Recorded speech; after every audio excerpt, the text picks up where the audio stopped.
Hi, everyone. Welcome to the 8th episode of By the Drip. This podcast is about coffee, entrepreneurship, and the people we meet through the amazing story of coffee.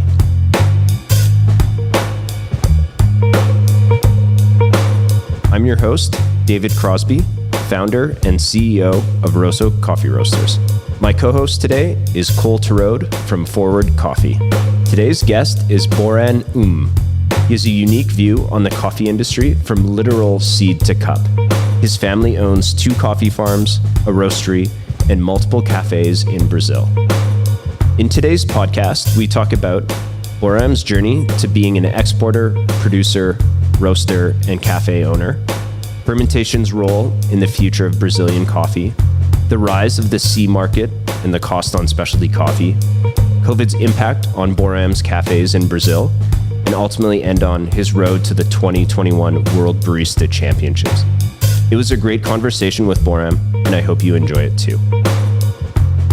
Boram, welcome and thanks for taking the time today. Thank you for your invitation. It's very cool to be here speaking with you guys.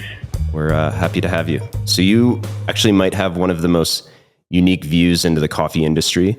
You and your family have coffee farms, you have a roastery and multiple cafes, and you're also the Brazilian Barista Champion. So I'd just love to hear how you and your family got into the coffee industry. Of course.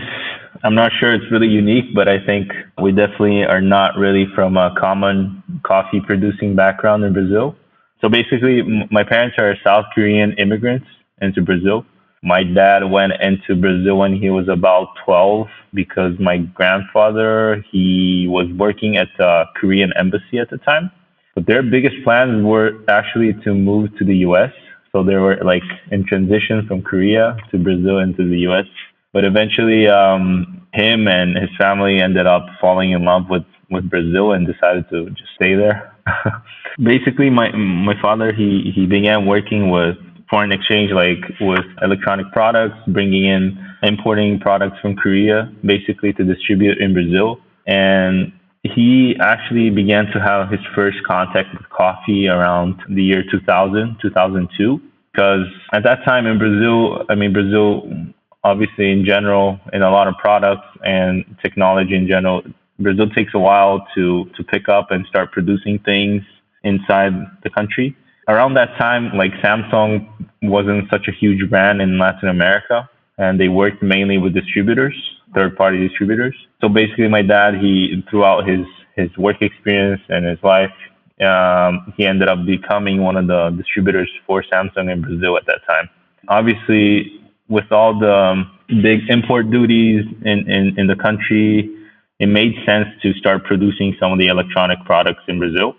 That made him luckily be able to get some government incentive in Varginha, one of the biggest cities in south of Minas, that coincidentally has a lot of history with coffee. So he got a government incentive to build one of the first electronic factories. At the time, they were doing still like digital cameras. I don't know if you guys remember those. So they began building those digital cameras in Varginha. So they built a factory, and Varginha still at that time was a big hub for exporting not only green beans, but also roasted coffees. So literally behind our factory was like a huge coffee farm. Today it disappeared. There's a lot of actually coffee warehouses, but at that time it was a big coffee farm. And then when my dad was down at the factory for his work trips, sometimes on the weekends he would go out and take walks inside the farm. Like he didn't even ask because there was no fence or anything separating the factory. So he started taking walks and he ended up meeting the farm owner. And at that time, since he was working with Samsung and importing a lot of electronic goods, it made sense for him to start exporting green beans to Korea because obviously he had a lot of business contacts, but also because in Brazil, once you start exporting green beans, you get like fiscal credits, like tax credits in general. That is also interesting for the business. So he began exporting some of the green beans through that contact. And tough to be an intermediary in the market, right? Not only just buying green beans and reselling, there's also issues with quality that you can't really solve if you're not a producer. And at that time, my father, he began thinking about retirement as well. So he decided it was a good idea to start producing coffee, thinking it would be a good retirement plan. Oh, wow. Yeah. Around 2007 to 2008, he ended up acquiring a coffee farm in south of Minas, in the city of Campanha, which is a well-known city for small producers. It's not really common with the rest of like Brazilian terrain in terms of coffee production. It's hard to mechanize things. Everything is all very manual. So in terms of quality, it's always been a good option for producers. He began producing coffee thinking it would be something that he could do like on a weekend basis, maybe.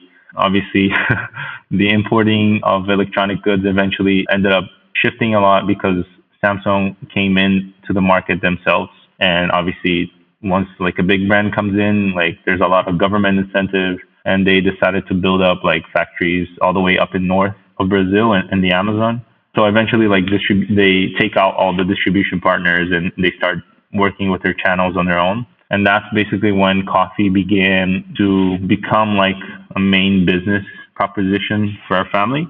Obviously, at the time, exporting a lot of commercial green beans, but now with production, there was like a big question mark in terms of what are we going to do with this coffee that we're producing. Obviously, we're not traditionally a coffee producing family. We barely know about production and also quality.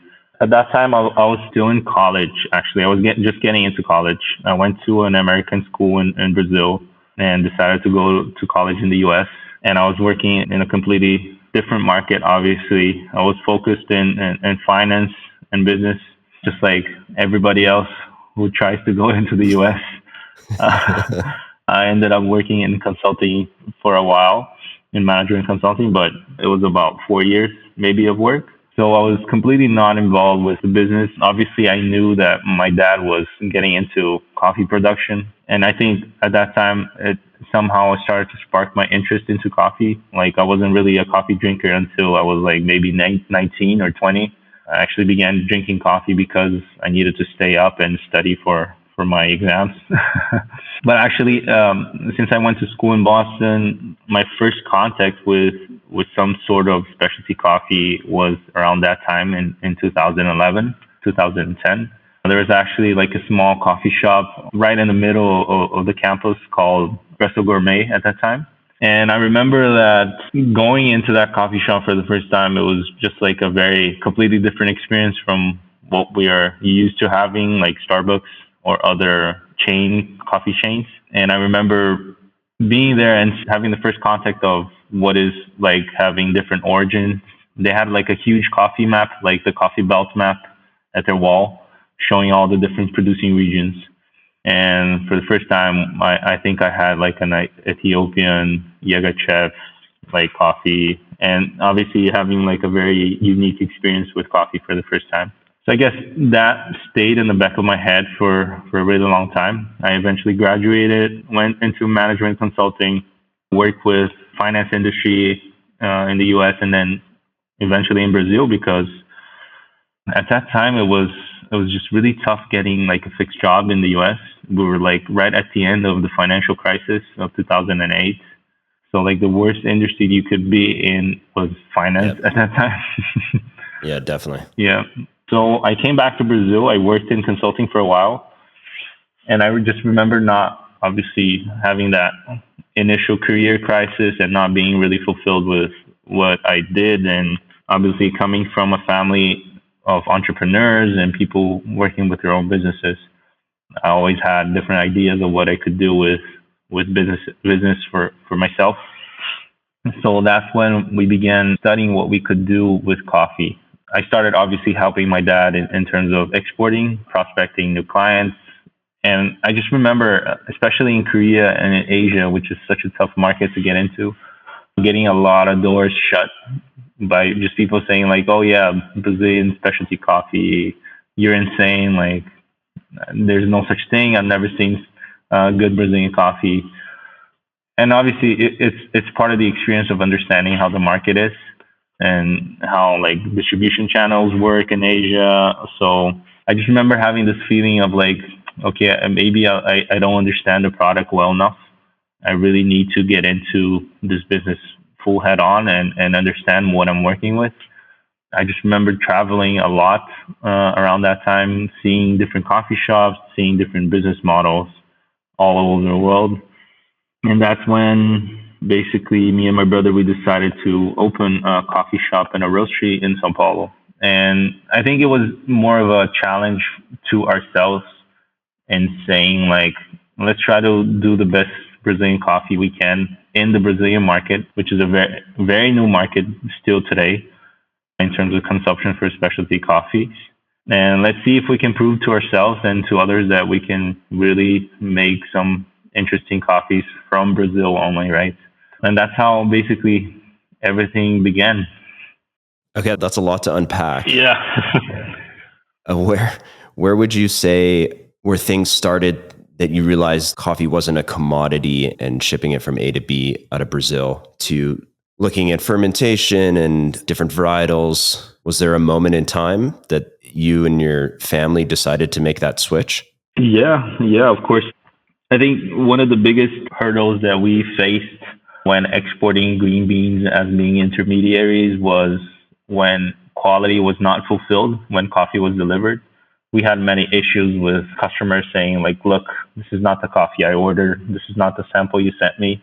And obviously sometimes that happened truly because we did not have control of the process, which is pretty much one of the biggest reasons why we decided to do full vertical integration in terms of the coffee industry. So working with production, controlling all of our samples and controlling all of our exporting as well made a lot of sense because we faced these issues early on. Obviously, direct trading and finding customers for farmers still in Brazil, it's a huge challenge, but it's the biggest trend happening worldwide. But for us, like being faced with those issues gave us the answer that maybe we should control everything that we do. Obviously, it's a bit crazy. Everyone is super overworked. My dad is not retired at all. But it's the business model that made sense to us. So at the farm level, where did you guys start to improve things? Was it through processing, new varietals? Obviously, when we started farming and producing coffees, we went with completely the conventional way, right? That's what everybody does in Brazil, and that's what everyone recommended us doing. So even though like our farm is not mechanizable, they gave out like mechanized spacing for coffee trees. And they suggested... Oh, interesting. Yeah. They suggested like obviously the varietals that produce the most, like Catuai and Mundo Novo. But luckily my dad, he's always been looking into what customers want. And in Asia, at that time in Asia, especially in Korea and Japan, everyone's like yellow bourbon. All we want for Brazil is yellow bourbon. And when we decided to produce yellow bourbon in Brazil, all the producers in Brazil were like, you guys are insane. Like yellow bourbon doesn't produce at all. It's only going to be like a financial nightmare for you guys. But we still decided to do it, right? Obviously because we didn't really understand about production at all. But we started also looking for different sources of information. We traveled into other producing countries. I visited Colombia a few years ago as well. We understood that there's still a big gap in terms of processing and post-harvest that we can implement in terms of Brazilian production to improve quality. Obviously, getting into varietal discussion is a whole epic content that will take forever to discuss, especially for Brazil, since everything has gone in terms of quality like the other way. We always worked with super resistant varietals that produce a lot, that will probably last like 15 years in super peak production, and then you just kick everything out and redo that again. But obviously, the immediate things that a farmer can do in Brazil to improve quality is work with post-harvest, because the gap is just huge in terms of knowledge and practices. I think even today, there's still so many farmers in Brazil that see post-harvest as a hassle and something that you need to do quick in order to sell your coffees and earn cash to start producing for next year. So we really focused on the post-harvest area, which eventually led us to looking into fermentation. Obviously, coffee championships and competitions come in handy because of all the knowledge that is displayed in terms of innovation at the farm level as well. When we began in the farm, we had only 3 varieties. Now we had Mundo Novo, we had Red Catuai and Yellow Bourbon. And we had to really work our way into post-harvest in the first few years to understand and make sure that we can get the best quality out of these coffees. Could you explain to our listeners when you're talking about post-harvest, like what does that entail? Yes, for us, obviously specifically, it means what happens after you harvest. So what are the drying methods and how to dry this coffee in order to make it into an industrial product, right? It's a product ready to be roasted. Brazil is commonly known for depulped coffee, obviously, and naturals. But doing wash or depulped coffee requires equipment. And at that time, we didn't really have any of those equipments yet. So we only focused on naturals for the first 3 years of production. And obviously, eventually we got into fermentation because it was a way to increase coffee scores and obviously increase pricing and getting some new profiles for our farm that are uncommon, right, for the region. And finding new things in terms of quality has always been a big challenge for us here. How much of your production would you say now falls into the scope of specialty, and how much is still within the guise of conventional? Because obviously every producer is playing into both categories. No one is just at the top of the pyramid in terms of quality, but you guys are obviously focused on that. I'm curious. How much do you have in each of those lanes? So today, I think we are in the range of 70 to 75% into the specialty range. It's funny because when people visit our production, especially people from abroad, and I think actually we had some producers from abroad as well visit us before. We do everything completely different from conventional Brazilian farms. Everything is like hand sorted. We do like crazy amounts of work, manual work in terms of coffee picking and drying. Obviously, our size allows us to do that. We're not such a huge, in terms of scale to Brazil, we're not such a huge producer. And luckily, we're getting about 70 to 75% in the specialty range. And the rest has been coffees that either green or other types of defects. And I think it's a big advantage that we roast our coffees as well in Brazil, and we serve them into the Brazilian market because we can access all the ranges of qualities that we produce and have it available at our coffee shops. You have seed to cup, literally from start to finish. Is there a feedback loop from the stores or the baristas in the stores to the team at the farm? I think it's tough to say if there's enough feedback from Brazilian customers and our Brazilian barista teams into the farm, because there's still a big knowledge gap from baristas, especially in Brazil in terms of production. But for me and for like the management team, me, my brother, we get a really good vision of what are the challenges that sometimes our clients might face. Obviously reflected on the challenges that we face with roasting Brazilian coffees and like shelf life or quality life basically for the green beans and how long they last. These are some of the very interesting information that we get back from being seed to cup and having a look at the entire chain and working with every segment. Eventually, it would be interesting to have more feedback from customers. I think there's still a time gap and knowledge gap for us to get there. Where do you spend the majority of your time and your energy, Boram? Are you focused on the farm and the production and elevating everything there, or more so on the roasting and retail side of the business? So today, I think it's tough to say because I try to get involved with everything. But since the farm in general works, I would say there's a ton of full-time work at the farm for about 3 to 4 months, which is peak harvest time. That's when I tend to focus a lot in the farm, and especially with the experiments that we try to do in terms of fermentation and applying some of the knowledge that we get from some of the local partners we have in terms of research, the Federal Institute of Espírito Santo, and mapping out what we'll test throughout the year, what kind of different experiments we want to do, what kind of microorganisms we want to try out, and obviously have that data given out to the Institute so that they can map everything and input that data as well. So I spent about 3 to 4 months focused on production and analyzing that data with our team there. And then the rest of my time it's shared with barista comps and doing quality control and service control for coffee shops and our roastery. But luckily we got into a pretty good size today where I don't have to stay hands-on in a lot of the operations. I think you guys know that best as well. Eventually we need to take our hands off a little bit so that we can focus on things that are more important for the overall business. But yeah, so my schedule is normally like that throughout the year.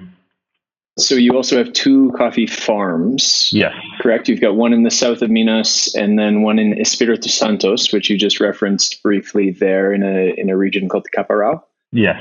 I'm guessing one farm wasn't enough for retirement. So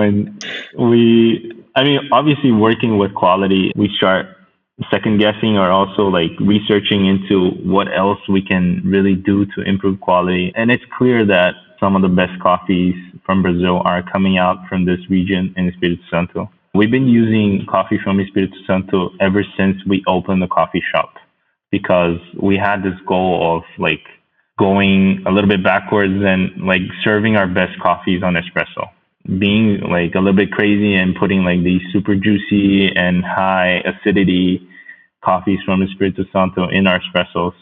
And the feedback was great. I mean, it was hard to believe that people liked it so much. And right now we currently just can't take that kind of espresso out of our operations because it's become like a signature espresso for our coffee shops in São Paulo. And since then, we've been really focused on sourcing some coffees from there specifically for our coffee shops, because it's such a tough region to access. There's a lot of small producers. But since then, we've been looking out into having potentially a production there and having a small farm or getting help from local farmers as well to source more coffees. And what happened was in 2019, a lot of banks, local banks in farming regions, they tend to have like these auctions for properties. Luckily, we found like this perfect property in Ibitirama, which is very close to it's on the Espírito Santo side of the Caparral region, which is very unique for the coffees. A lot of people have tried these as well all over the globe. And we decided, look, I think it's a good opportunity for us to have some of the best lots from that region and produce some of these best lots there. So we ended up making this investment. This was around 2019, right before the pandemic. So we're really excited. Everything was growing super well in terms of business locally. So it made sense to us. But obviously the pandemic hit.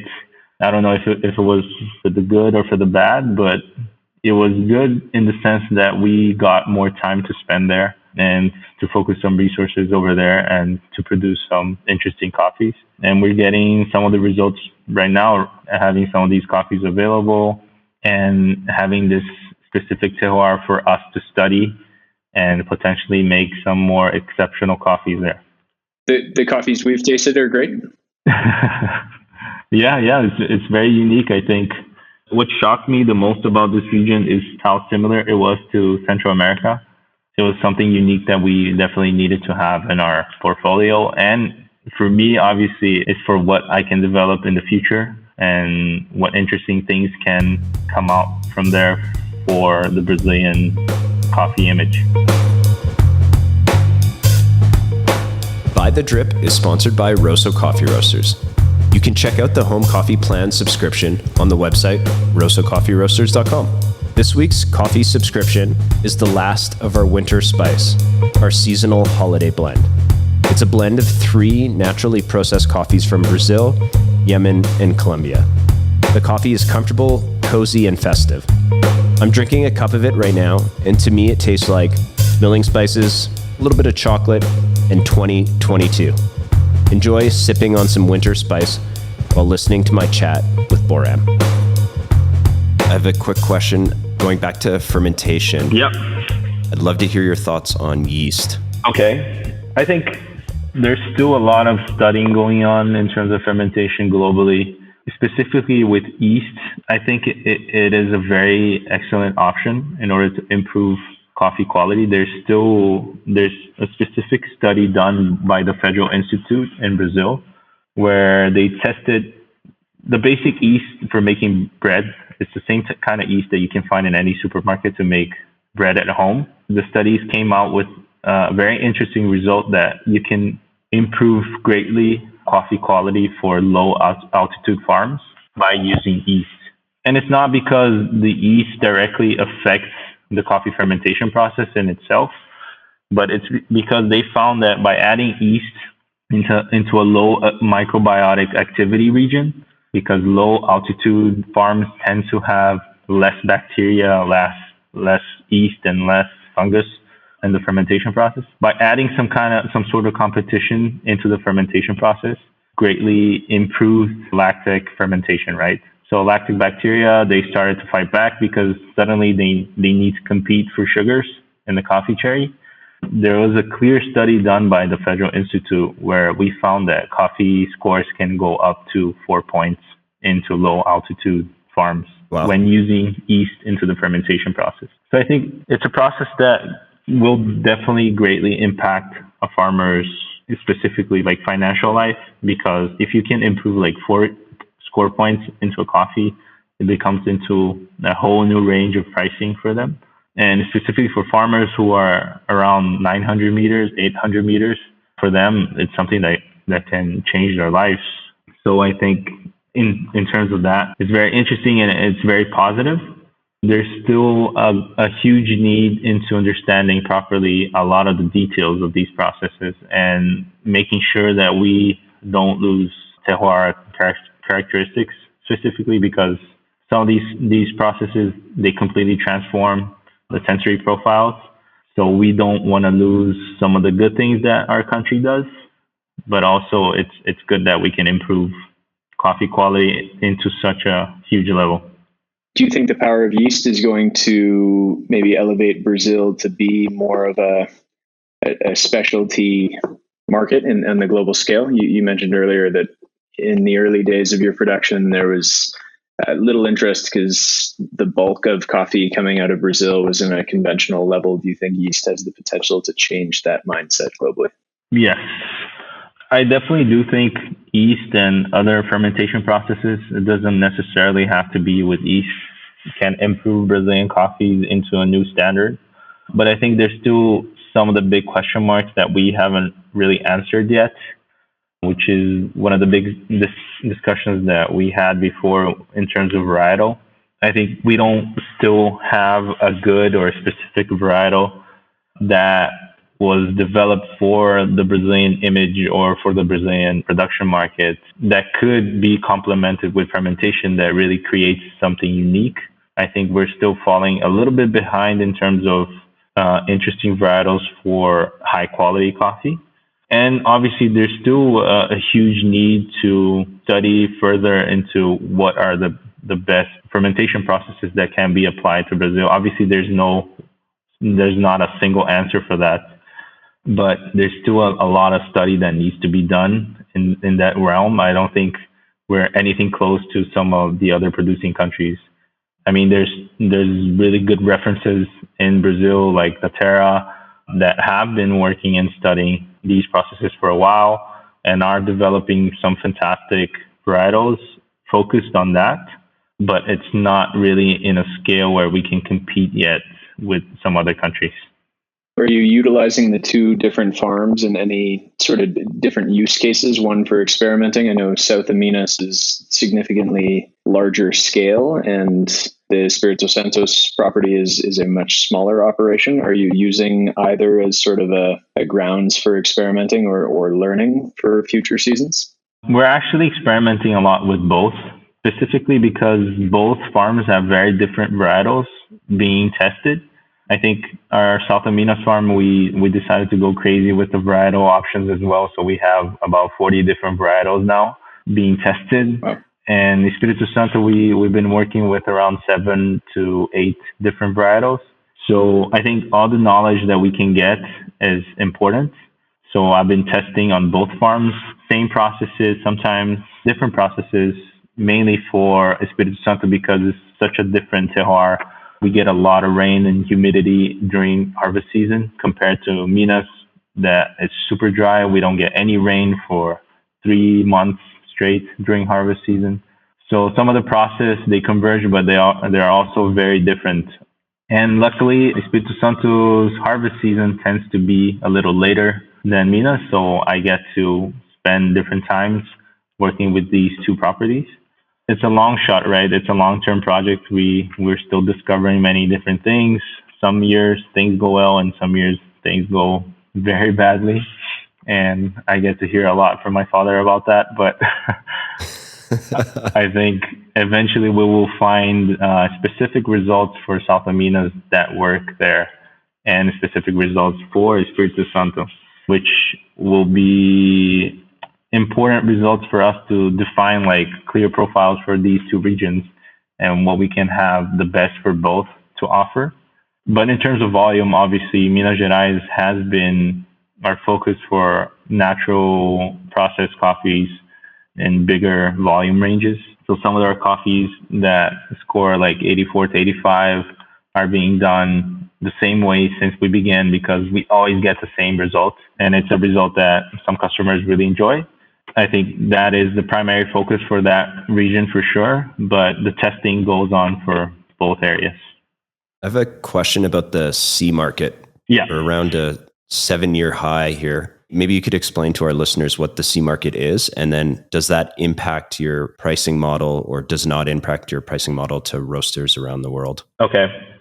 C market is obviously the commodity market. It's a fixed price indexed globally. It's a reference pricing basically for future contracts, mainly obviously some spot trading, but it's specifically for high volume buyers. It's a good way of pricing and being safe about future investments and inventory investments for some of these buyers. Not always the greatest model for sellers or producers, I guess. But the C market has been going crazy, right? We're getting crazy reports every day, basically, about what is Brazil's projection in terms of production and how that is affecting C market prices. Just today, a report came in that they're expecting like a 25% decrease in Brazilian production for this year. So maybe Brazil will produce around 45 to 47 million bags. And that is a result of many different factors. We basically have like the perfect storm, I would say, where we are having frost in the season, very high heat and high temperatures for coffee production. And also after flowering, we had like rain in the wrong season. So a lot of the flowers are aborting in terms of production. And we have some farmers saying that they're only going to produce like 20% capacity maybe. For us, we have been impacted at least like 40% too. Wow. So in terms of that, obviously it speculates into the C market and commodity prices just start shooting up. We've been having like a record high. It's not really a good thing in terms of for the specialty market, I would say. We're seeing a lot of buyers asking for lower quality coffees now, coffees for blending. We're seeing a lot of blending come back into the market. It's a bad incentive for farmers to produce specialty coffee, I think, because right now they can sell whatever quality coffee into the same prices into a cooperative of what we would sell specialty coffee maybe like 3 years ago. It's not only the pricing that is being impacted. I think COVID in general impacted a lot of farming costs for different farmers. So for example, for us in 2020, Normally we have around a team of 60 to 80 coffee pickers working in harvest season with us because we do a lot of manual work. But in 2020, we had a team of 20 maybe. And oh, geez. That wasn't mainly because of like isolation or people at home. It was mainly because there was so much government aid going out that people just decided they didn't need to work, right? They could stay at home and earn all the money that government was giving out, which is not necessarily a bad thing, but for farmers, it was catastrophic, right? Because you did not have people to help out or come work in harvest season. That delayed everything in terms of harvest and production, making not only quality drop, but costs considerably going up. We had seen a lot of farmers decide to mechanize some of their harvests because of that. So if you don't have a machine, you have to rent that, and that ends up being a high cost for you. See, with import issues, Brazil doesn't produce a lot of the fertilizers or like defensive compounds for coffee production. Everything tends to be imported. And obviously with the exchange rate going crazy, we're about like $1 to 5.5 or 6 reais now. So cost of fertilizers and defensive products have tripled in the last 2 years. So it's not really a good scenario for producers, and especially for specialty coffee producers, I would say. So obviously that does reflect on pricing as well. Although the C market doesn't really dictate in terms of specialty coffee pricing because everything depends on quality, the price increases on specialty coffee is natural. And that is being reflected greatly, not only for roasters and different coffee importers, but also for the consumers as well. Brazil is going through like all-time high inflation as well. So everything converges into a really bad scenario in terms of pricing. So as a coffee producer, do you say there's any misconceptions that maybe a barista or even the public has about coffee production or the C market, or anything you've kind of touched on that? What exactly would you mean by like misconceptions or doubts, you would say? Well, just listening to what you just said, I think a lot of people see the increase in the C market as a good thing for producers. Yeah. Which your response would indicate otherwise. Yeah, for sure. I don't think the increase in C market is specifically good for specialty coffee producers. And also, we tend to not be involved with the C market so much, but obviously the C market involves a lot of future trading and future contracts. And there's a lot of producers in Brazil that have operated with future contracts that they closed in 2019 when the C market was 3 times lower pricing. So I think it's negative in both senses, because obviously the buyers who were able to close these future contracts back in 2018, 2019 got a really good price in terms of coffee pricing. But also a lot of big producers, large scale producers in Brazil are choosing not to fulfill their contracts and canceling and paying like cancellation fees in order to not lose a lot of money in terms of fulfilling these contracts. So I think there's a lot of negative impacts involving both, not only the producer, but also some of the buyers. Because obviously when you cancel like a future contract, you're just burning years of relationship and commerce down the ground. But also for some of these farmers, if they don't cancel these contracts and sell at current C market prices, they come into situations where they eventually bankrupt, or they have to sell their properties, or some of the properties are on guarantees for bank loans and things like that. So I think it's really tough to say who's getting the best advantage out of the situation, because I think that both scenarios are really bad for the entire coffee market in general. But I will definitely say that for specialty coffee producers, it's become a very bad thing, because obviously a lot of the specialty coffee producers might just shift back to C market because it's lower cost, higher volume, and you can just get a high fixed price for it. It's tough to say who's getting the best out of this deal, but I can definitely say that for specialty coffee producers, it's not really a good scenario. I'd love to switch over to your cafe side of the business. Yep. So Obviously, we've had COVID-19 for the last kind of 18, 19 months here. How was it for the cafes and how you pivoted during that difficult time? Of course, we had some pretty tough impacts in terms of cafes. I think Brazil faced, maybe they lost around 60 to 70% of their service business.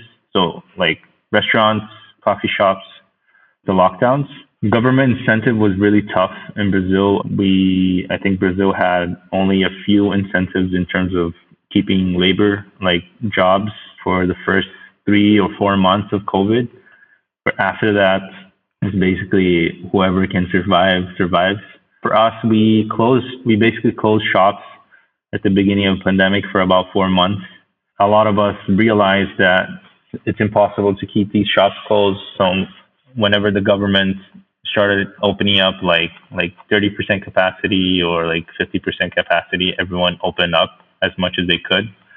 Obviously, that really didn't pay for all the bills. But luckily for us, since we began operating the coffee shops, we already had e-commerce in place.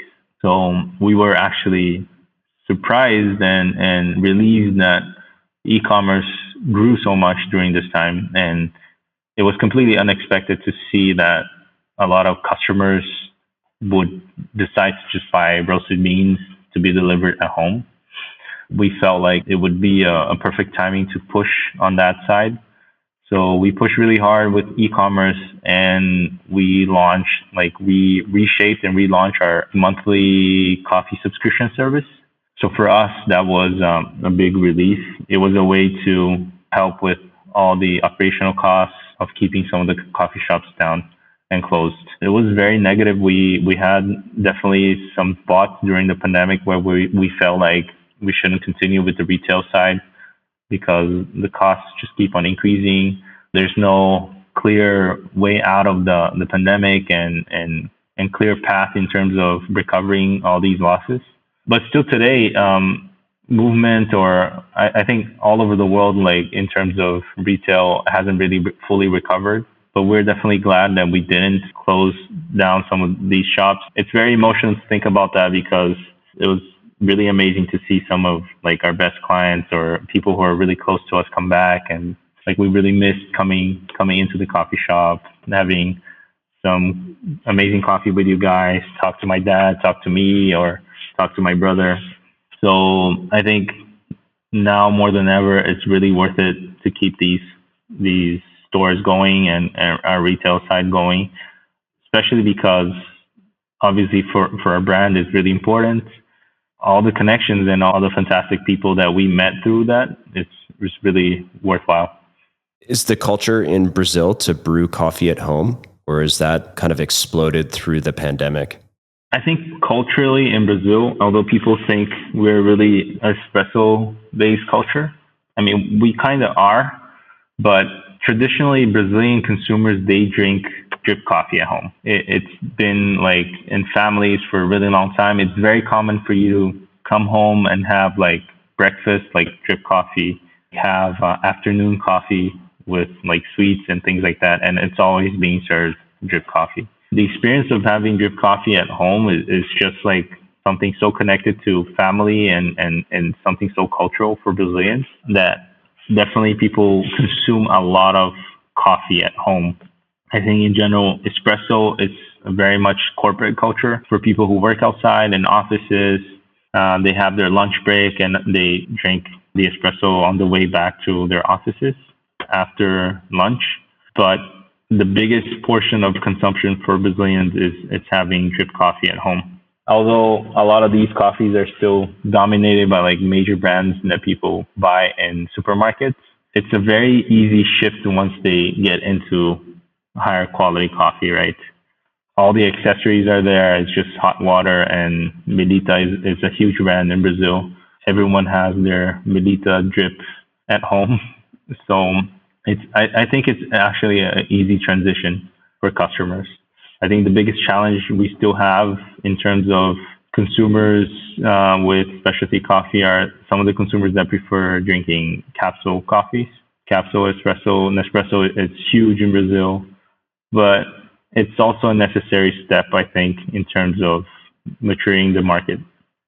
Did you find through the pandemic that you were able to sort of touch base with clients that were used to coming into your retail locations and having coffee there and ended up having to kind of figure out the means to doing that at home? And would you say that today maybe the client base is more educated and more, emotionally invested in the coffee brand? Yes, definitely. Obviously, before the pandemic, we also have a coffee school where my brother is more invested in. We held mainly SCA courses.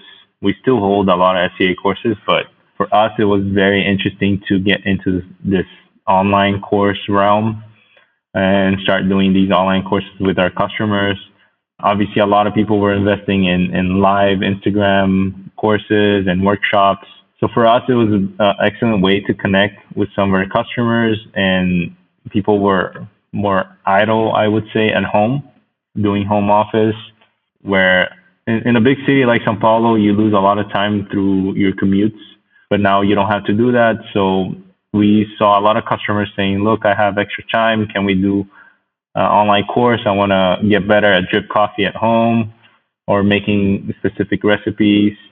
So for us, through e-commerce and selling some exclusive products online was a very rewarding way to increase our revenues and also reconnect with some of our customers.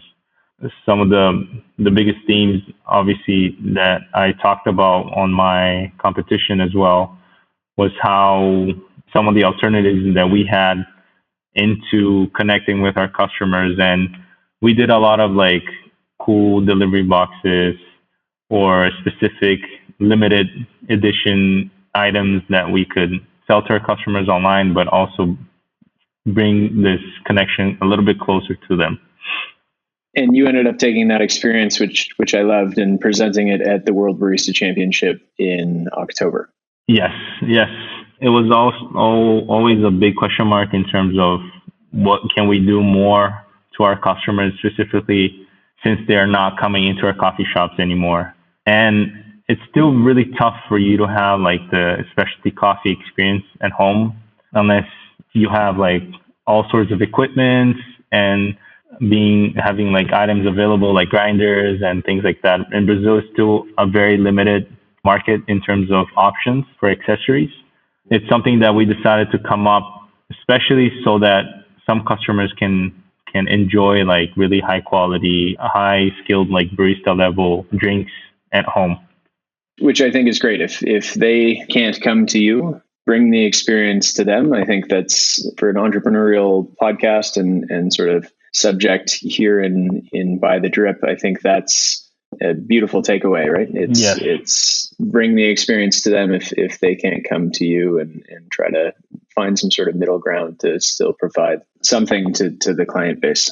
Mm-hmm. For me, that's something that I think COVID has been so fascinating to see different entrepreneurs pivot and shift the way that they operate in order to change that experience and still provide for their clients, still maintain the relationships with their clients, and still hopefully succeed through the way that they've pivoted. Yes. It was like a very interesting way to just get even closer to some of our clients. It's funny, like we wouldn't expect how much people would miss some of these experiences inside their coffee shops, because we always see our customers rushing in and rushing out sometimes. So for us, it was an important moment for us to realize how some of these customers, like for them, it's a real highlight to be able to come into a shop, speak quickly with a barista, or really enjoy like a different cup of coffee before they get back to whatever they're doing. So it was really nice. I'd love to touch on your experience at the World Barista Championship, and I'd love to. Yes, it was a very unique experience. Obviously, it was our first time getting into a world stage like that. It was also our first time competing in the nationals as well.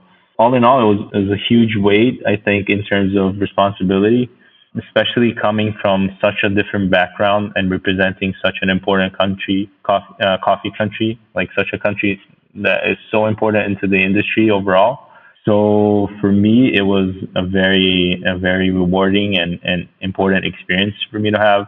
Obviously, our objectives are getting our Brazilian coffees well known out there, getting our brand also to be well known. But in general, everything that we learned, I think it was probably one of the biggest learning experiences for me in all my years with coffee.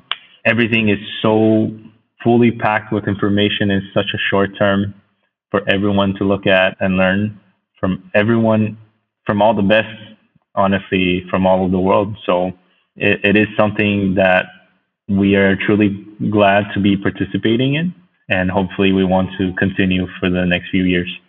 Now, I want to bring one thing up because I don't think we've touched too much on your brother, but you just framed your experience at the World Barista Championship as us. And maybe you can speak to, you were in the World Barista Championship while simultaneously your brother was also representing on the world stage. Yes. Actually, me and my brother, we decided to compete at the barista competitions together. Him representing Brewers Cup and me for the Barista Cup. And it was mainly because we always seen the competitions as a huge source of knowledge and learning. We really wanted to incentivize our team. So we had like a few of our baristas compete beforehand into the nationals. Our baristas never were able to reach become champions in the national competitions.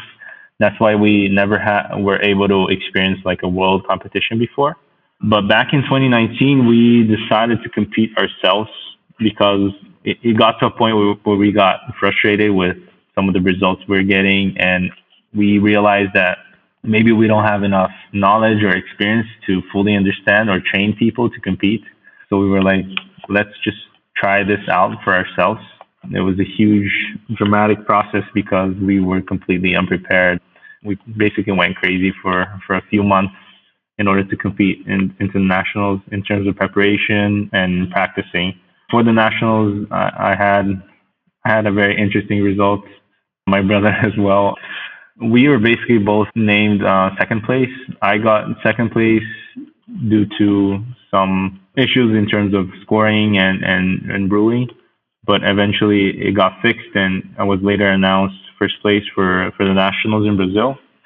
And my brother, he got second place basically with a difference of, I think, 3 points or something like that from the first place. So it was a bit dramatic in that sense.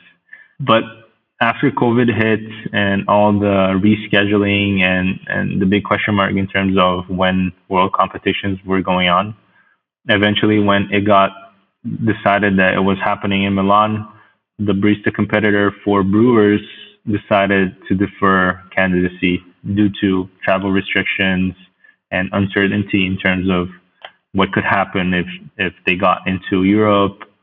And since we were already heavily invested into the competitions, we decided, okay, we should definitely go. And obviously, the competition body offered the position to my brother to represent Brazil in the Brewers Cup. So it was a great moment for both of us.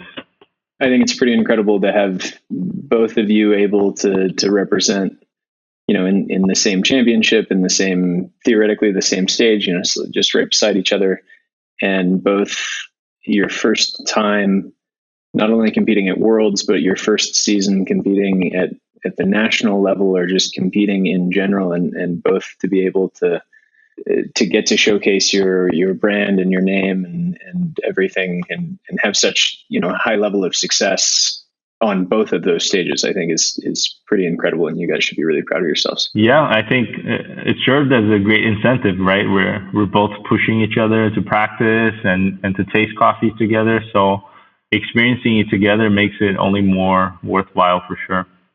And then there's always room for improvement for next year. So I think Dave and I are looking forward to seeing what you both have to offer for the next round of competitions as that season kind of approaches us. Yes. Thank you. We're excited as well. Do you have any tips or tricks for listeners looking to get into, say, barista competition or Brewers Cup? Yes. Try to team up with the best. Obviously, that's something that we've been discussing a lot. In terms of competition, nobody really wins a competition alone. So really finding the people that you can rely on and learn from specifically, it has been like a big takeaway for us. That doesn't necessarily mean like trying to find like whoever is the best in the world to train you or things like that, but really understanding who really enjoys the process and helps you improve as a competitor, as a professional, and as a person yourself. So I think that is the biggest tip I can give out. No, I think that's great advice, and the team is so important. Yes. Yeah, I agree. I think we should take this home. So what's next for yourself and Coffee? Yeah, obviously we're really invested in terms of competitions for the next few years. Obviously, I just want to be able to bring out the best in terms of Brazilian coffees to the world. Hopefully I can bring and find out some cool innovations in terms of production, in terms of service as well, and really put on Brazil at the top of the map in terms of specialty coffee someday. I think that's really exciting to hear. Yeah. Where can people find you online? People can find me on Instagram, mainly at Boram and also Coffee Co at Instagram. Feel free to send me an email at boram@umcoffeeco.com.br, and I'll be very excited to talk about Brazilian coffees with anyone. Awesome. Well, we really appreciate you taking the time chatting with us, and we're excited for 2022 and seeing you compete in Barista Comp. Thank you, guys. Thank you so much for the invitation. It's been an honor, and it's been very fun sharing a little bit of our story with you guys. Thanks, buddy. Thanks, Boram. Thank you, guys. Have a good one. Wow, you've made it. Thanks for listening to By the Drip. If you could please subscribe, rate, and give us a comment, that'd mean the absolute world to me. Till next time.